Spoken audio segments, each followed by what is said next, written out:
Sites e prosas, tudo bem? Aqui é Fibueno. Amanhã estou soltando meu disco Litoral. Então estou passando aqui para responder algumas perguntas que vocês me fizeram. Agradeço o espaço, a oportunidade. Estou muito feliz com esse trabalho. É um disco que veio e surgiu do meu primeiro encontro com o Guto Graçamelo, lá em 2014 para 2015. E a gente ficou durante 1 ano e meio pensando no repertório, ele me trazendo a ideia de que ele queria que eu fizesse um disco não apenas autoral, mas que eu fizesse releituras da MPB. Então, sempre que ele vinha a São Paulo, a gente se encontrava e ia debatendo esse repertório. E ele foi me pedindo para trazer coisas, canções que eu quisesse cantar sem preconceito algum. Eu tinha um certo preconceito em gravar minhas canções prediletas, como é o caso de canções de Milton Nascimento, Gil, enfim, Geraldo Azevedo, porque eu achava que nunca conseguiria fazer algo à altura dos meus ídolos. E ele falou, não, tem que fazer, vai ser, acho que tem tudo a ver, vamos nessa. Então comecei a escolher e mostrar as coisas para ele e deu uma sincronicidade incrível, que muitas coisas que eu nem sabia que ele havia produzido, porque muitas vezes você não vê quem fez a música no disco, você não sabe quem é o diretor musical, né? Ele que havia produzido as músicas que eu fui escolhendo. Então esse nosso encontro se aproximou mais ainda nesse sentido. Então, por exemplo, Passarinho é uma canção que eu escolhi do Jobim, que para mim é uma grande referência de música, de composição, que eu ouço desde que eu sou bebê, criança. Meus pais sempre gostaram muito, colocaram para mim. E eu sempre ouvi, enfim, a vida inteira, principalmente na juventude, eu ouvi muito. Passarinho é uma música que eu escolhi para esse trabalho e que o Guto que encomendou essa música para a minissérie O Tempo e o Vento da Rede Globo nos anos 80, com o Jobim. Então ele me contou toda a história de como foi encomendar essa música com o Jobim. Então, dessa forma, esse disco surgiu de uma maneira muito bonita, assim, até de uma maneira singela, porque eu escolhendo coisas do meu coração que ele havia produzido, e ele muito feliz com essas minhas escolhas e muito empolgado em regravar essas músicas, né, comigo. Então, essa é a história aí de como surgiu o repertório desse disco Litoral. Passarinho realmente é uma música que para mim fala muito sobre a MPB, sobre o Jobim, é uma música que é letra do Jobim, né? E é o Jobim falando da Mata Atlântica, da natureza brasileira, exaltando a natureza brasileira e o Brasil a partir do que ele tem de mais maravilhoso, que é a natureza, a fauna, a flora, além de toda essa miscigenação que aconteceu aqui no Brasil e a gente, como diz aí, como dizem muitos historiadores, geógrafos, né? O Brasil essa miscigenação no Brasil faz de nós um povo do futuro, né? Um povo que traz uma mistura de África, de Europa, enfim, até de Ásia, né?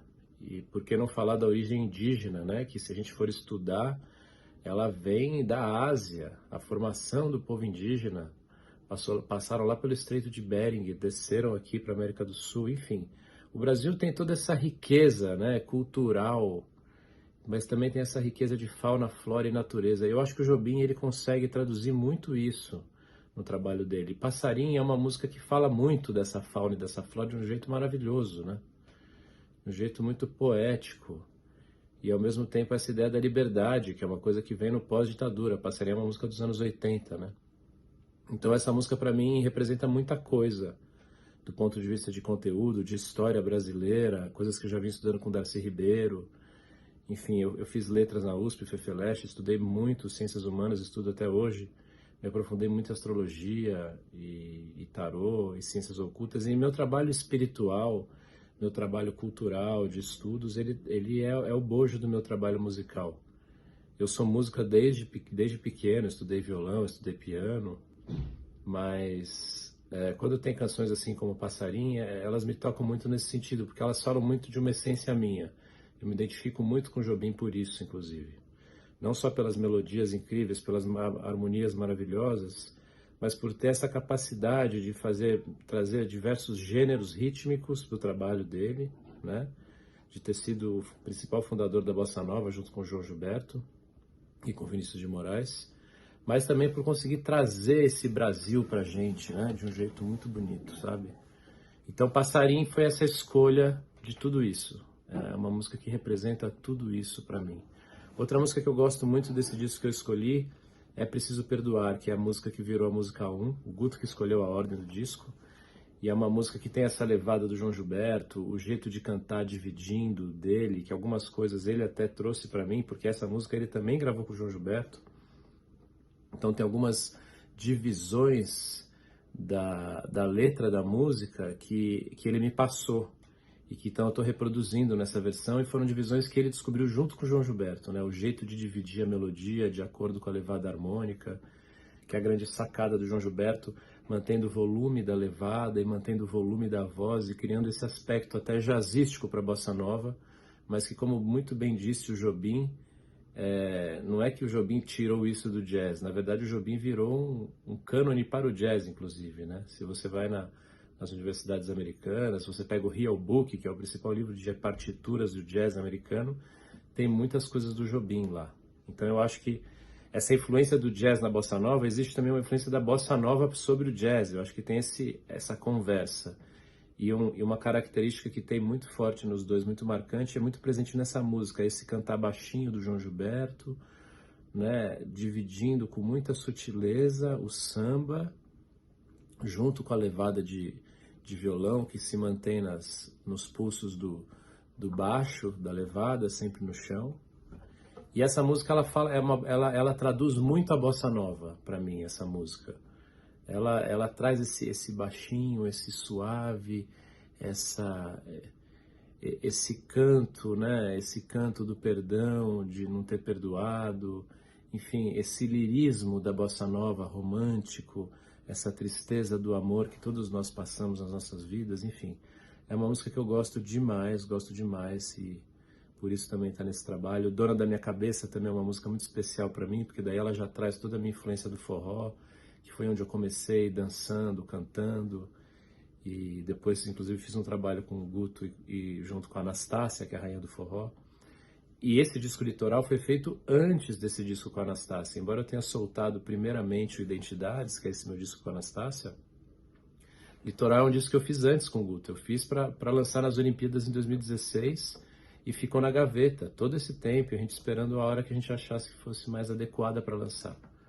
Porque o Guto sempre disse que, na visão dele, esse trabalho é um trabalho muito atemporal, né? É um trabalho que não é datado. E é isso. E Litoral, que é a música faixa principal, né?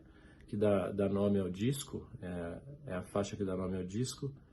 É uma canção minha, letra e música minha, harmonia minha, arranjos do Guto, que tem uma influência muito grande da bossa nova, mas que é uma música que traz realmente toda essa história da Mata Atlântica, desse meu caminho sempre, dessa minha busca espiritual através da natureza, não através de nenhuma religião específica, mas também experimentando um pouco cada religião, experimentando muito Umbanda, o catolicismo, mas fundamentalmente mergulhando na natureza atlântica brasileira, saindo de Sampa e indo para o litoral, e fazendo as minhas buscas, os meus retiros espirituais, através da meditação e das técnicas que eu venho estudando já faz um tempo, com influências muito indianas.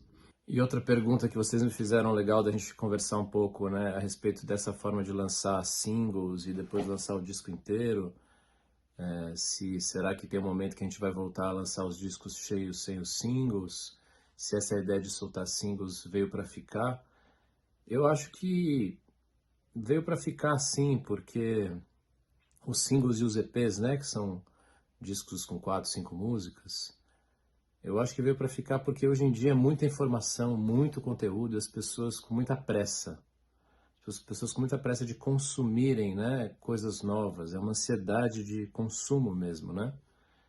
E nesse sentido, essa democratização total da internet, que a internet trouxe para todos nós, traz uma coisa muito válida, que é uma inserção cultural total do povo, mas ao mesmo tempo os conteúdos muitas vezes perdem conteúdo, né? O conteúdo fica muito rebaixado em detrimento de uma necessidade de se dizer alguma coisa, de se apresentar, de uma forma, de uma apresentação, e de qual que é a próxima, então amanhã o que ele vai estar fazendo, então o que o outro vai estar fazendo amanhã, então eu quero saber da sua vida, eu quero saber da vida do outro, as redes sociais. Então acho que as pessoas, reduziu muito o número de pessoas que tenham interesse em pegar um disco e ouvir o disco inteiro, né? E a pessoa não precisa, ela pode entrar num Spotify, num Deezer, num Apple Music, e ouvir uma música de cada artista que ela gosta, e conhecer mais 10 artistas. É muito interessante isso, eu acho que isso é uma revolução nítida e clara, né? Essa entrada dessa nova era de Aquário traz isso, traz essa aceleração por busca de novos conhecimentos, por um novo caminho que a humanidade está trilhando, né? Essa entrada na quarta dimensão e também na quinta dimensão, que são dimensões que a gente tem uma sensação de que o tempo passa mais rápido. A gente não está mais apenas na terceira dimensão, né? A gente já está, a sociedade já está cada vez mais entrando em contato com a quarta dimensão. Algumas pessoas mais, outras menos, mas cada vez mais essa quarta dimensão se aproxima para nós. E o que é essa quarta dimensão? É uma relação muito diferente com o tempo.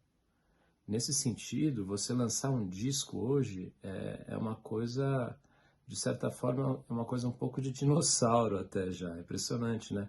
Eu tenho uma escola de música, às vezes eu vou conversar com alguns jovens e para eles, o que aconteceu nos anos 80, nos anos 90, já é um passado muito distante, sabe? A minha geração ainda está lá bebendo nos anos 30, 40, 50, 60 como uma coisa que não é tão distante assim. Mas as gerações que já nasceram a partir dos anos 2000, a partir dos anos 90, elas não estão interessadas nem na origem muito delas, de quando elas nasceram. Elas só querem saber o que vai acontecer, o que está chegando. Então, eu acho que essa forma de lançar hoje em dia, de lançar single, de lançar EP, traduz isso, uma necessidade de consumo intenso. E para a gente não ficar criticando e falando isso está errado, porque não adianta a gente fazer isso. O movimento agora é esse. O que a gente tem que fazer é acompanhar essa nova forma de divulgação do trabalho e tentar trazer o conteúdo mais rico possível num espaço mínimo que a gente tem de tempo, né? Porque uma canção são 3 minutos, 4 minutos, e canções de 4 minutos as pessoas já não querem ouvir. E um disco pode chegar a 1 hora. Quem que vai ouvir 1 hora de um disco? É difícil. Mas eu sou muito ligado a essa origem. Eu venho muito ligado à música dos anos 60, 70, 50. Eu me sinto ainda muito conectado a isso. E gosto de trazer, de fazer esse resgate. Minha música traz isso, sabe? O meu pai, eu sou um filho temporão do meu pai. Meu pai é dos anos 20. Então eu acho que eu tenho essa influência mesmo desse passado. Gosto muito de diretores musicais que estão ligados a essa época, e músicos e artistas, como é o caso de Gil, com quem eu acabei de gravar uma música, Anastácia, Guto Graça Mello, o próprio Ruriá Duprá, com quem eu trabalho bastante, estou voltando a trabalhar agora. Mas eu sou obrigado a reconhecer que não tem mais muito espaço para se lançar um disco, e sim para se soltar muitos singles, e aí um disco que traz esses singles e mais algumas coisas que as pessoas querem ver o que é. E aí o disco ganha um gostinho de quero ouvir esse disco. Mas acho muito difícil que a pessoa vá ouvir todas as faixas inteiras. Ela vai passando pelas faixas e pega ali o que ela gostar mais. Eu vejo que o movimento é esse. Eu acho que é por aí. Quero muito que vocês conheçam esse disco. A última faixa se chama Espiritual, e aí ela vai direto ao encontro de tudo isso que eu estou falando. É uma faixa mais voz e violão, que o Guto também fez uns arranjos muito sutis de violino e de sons do universo MIDI que ele tinha. Ficou muito interessante, eu gosto muito dessa faixa também.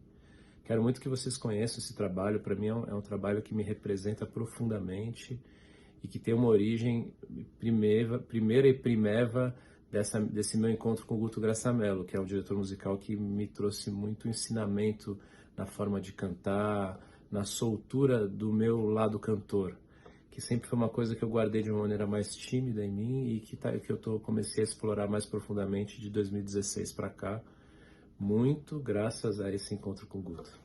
E esse disco fala exatamente disso.